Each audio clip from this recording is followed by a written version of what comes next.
Hello, fourth grade. It's our final chapter of Pablo and Birdie, and remember, we're replacing Birdie with the new stray dog. And so, my girls and all the dogs at our house wanted to say hello for the last chapter. So, we got Michaela, we got Rowan. Nope, that's Cooper. Rowan went away. There's Mackenzie, and there's Ray, and there's a tail way back there. Hello, that's Poe. Oh, Rowan's way over here. There's Rowan. All right, so I feel like we are a home for stray dogs these days. But let's get back to reading our last chapter, Pablo and Birdie. So you have to the end of today to vote on the new read aloud. I don't want to give anything away, but there is kind of a leader already. So if you haven't voted yet, definitely get that in. You can vote for your top 2 books if you want to. All right, chapter 38. Here we go. Emmanuel, said Pablo, a few days after Birdie's departure, I want to talk to you about something. Emmanuel had made a new skillet dinner, and now he and Pablo stood at the sink washing dishes with Buena Vista Social Club, playing softly in the background. Plate by plate, bowl by bowl, pan by pan, Emmanuel washed and Pablo dried. Nothing was different, and everything was different, with no Birdie standing on the counter next to them. I'm listening, Pablo, Emmanuel said, and he took the dish towel from Pablo's hand and dried the last pan. Pablo took a very deep breath. If Birdie were here, she would flutter up to his shoulder, and the feel of her talons holding on tight would be a comfort. But she wasn't here.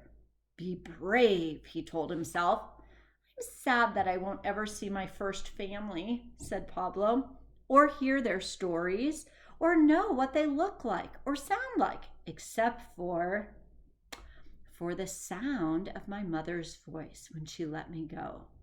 And I hope that doesn't hurt your feelings, because you're my family, Emmanuel. You, Birdie, Lula, Pierre, and Maria, all of you. We are your family, mi Pablito, said Emmanuel. But that doesn't mean you're not sad about what you lost. I feel sad because I wish I could help you, but I don't have answers either. Emmanuel leaned down and put his hands on Pablo's shoulders. Pablo took a very deep breath and let it out slowly. The weight of his fingers wasn't like Birdie's talons, but it wasn't that far off either. But one thing to remember, Pablito, that others do share your story. Oh, they do? Pablo tried not to sound too skeptical or surprised, but it was hard to imagine that there were other people out there who had floated into shore on an inflatable pool with a bird watching over them. Emmanuel smiled as if he knew what Pablo was thinking. No, not exactly like that. But remember that there are many others in this world who had to leave their homes for various reasons, and their journeys have also been long and hard.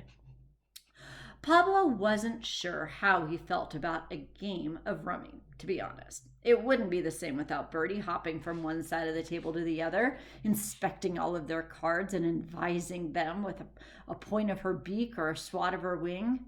But he nodded anyway. So Emmanuel shuffled the cards and Pablo dealt, and the Buena Vista Social Club played on in the background. Isn't it nice, the consistent things that he still has in his life? So it was the day after they all had celebrated Pablo's maybe birthday. That was what they had decided to call it, with chocolate cake, strawberry ice cream. It was then that Pablo caught a glimpse of a new tattoo on Lula's arm, just peeking out from under her sleeve. What's that? He questioned. Is that the special of the day? Kind of. Can I see? She rolled her sleeve up and didn't say anything. Pablo did, though. Great time to infer. Anticipate? What's the new tattoo? Birdie, he said, because there she was, an exact replica of the new painted seashell necklace. His bird, her wings spread, soaring through the air, the pendant blessing flying behind her. How did you know I gave that to her? He asked, pointing at the necklace and the tattoo. Well, because the morning after she flew away, you walked into the bakery with that new necklace, and I just knew. Pablo studied the tattoo. It was beautiful. Simple black lines on Lula's brown arm. I told you I was going to make you a special tattoo for your birthday. Remember? Pablo nodded. Then he looked a little closer. Wait a minute. This doesn't look like Hema. It's not. I thought you didn't believe in permanent tattoos. She shrugged. I was wrong. Some tattoos really are worth keeping forever. She rolled her sleeve back down and winked at him. One is, anyway. Weeks and months went by. Pablo sometimes woke in the night and automatically looked over at the old Cuba suitcase to check on Birdie, but there was never a bird perched on top of it, and then he would remember that she was gone and she would not be back. Pablo would lie in his hammock, pull his blanket tight around him.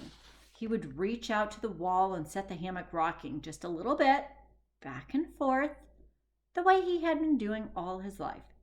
Sometimes Osito, on the big cushion on the floor next to his hammock, would sigh in his sleep. Osito was a busy sleeper, one who often sighed or yelped or moved his legs as if he were still running in his sleep.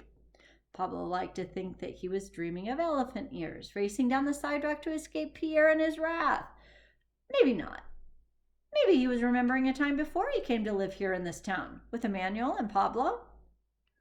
Pablo would never know the answer to this one either. He would reach down and stroke the dog's belly as he slept. Now that his fur was grown in, it was soft and silky. His ribs were no longer sharp sticks about to poke through his sides. He stretched and sighed in his sleep as Pablo stroked his belly from chest to leg over and over again. Pablo also felt for his collar, half hidden beneath the silky fur. He'd made it for the dog himself, from the feather that Birdie had given him, and a leather cord. Emmanuel had made a tag for it in the shape of you guessed it, elephant ear. If you looked at it in a certain way, an elephant ear did look remarkably like a heart. Pablo thought. That seemed just right. Sometimes he lay awake for a very long time, stroking Osito's fur as he slept, until the sky began to grow light and Rhodey, far below, would crow.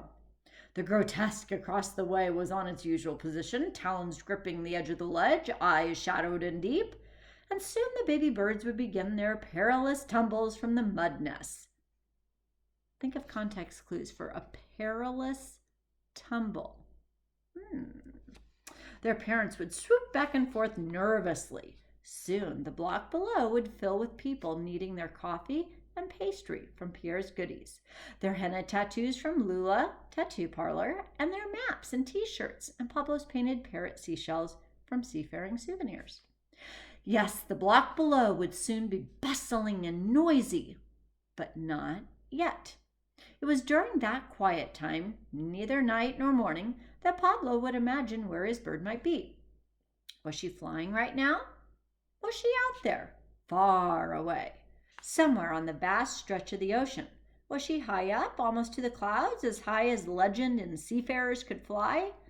Was she lonely? Did she ever bring back the voice to keep her company as she flew? Did she sometimes listen in on him now when he talked with Emmanuel or Lula or Pierre? Or when the committee got out of line, would he have to reprimand them? Birdie bird, he would whisper, there in the stillness of his room, in the back and forth hammock. Birdie bird. Then he would tip himself out of his hammock, and Osito would stretch and yawn on his big cushion, and together the two of them would head to the kitchen to make strong coffee and bring a mug to Emmanuel. What Pablo had not expected, are you excited? What he had not expected was that Birdie's voice would come back to him too. How? When he missed her the most, like making quesadillas or watching Emmanuel dance, Osito around the room in the Buena Vista Social Club, or in the middle of the night, he would close his eyes and conjure up his mother's words as Birdie had whispered them to him. Mi dolce niño, todo va a estar bien, my sweet boy. All will be well. After a while, the sound of his mother's voice became the sound of Birdie's voice, and he really didn't remember the difference. Sometimes Pablo got up early and went down to the shore alone, riding his bike to the boardwalk and then dropping onto the sand. At first, he thought that he would take the basket off, since, well, there was no Birdie to ride in the basket. But after a while, he began to use it just for other things, like coconuts, sea glass, pretty rocks that he could paint with pictures of birds, flying birds, and sell at the souvenir shop. He was branching out. He stood at the edge of the water, tiny waves lapping over his toes, and looked out on the horizon.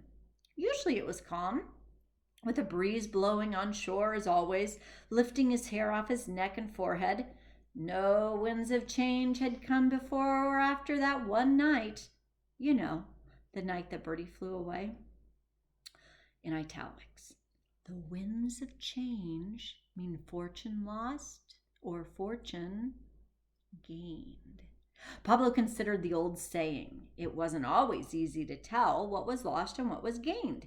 He had lost Birdie, her presence by his side, but she would have lost her freedom, maybe her life, if she hadn't soared away on the winds of change. And that really would have been the worst thing he could imagine. Birdie looked up in a cage. Oh, Birdie all locked up in a cage. That would have been horrible. So, in a way, hadn't he both lost and gained when she flew away? If Birdie had been there, he would have talked to her about this, and she would have listened. He missed those days. Sometimes, after making sure he was alone on the sand, Pablo still spoke aloud to Birdie. Not often, but once in a while. "I miss you, Birdie bird," he would say. "I hope the winds are strong and the sky is clear, wherever you are now." She was a seafarer after all. Wherever she was, out there over the enormous ocean, she was listening. The end. Okay, tomorrow, hopefully we'll get to start our new read aloud. Please vote. See you tomorrow.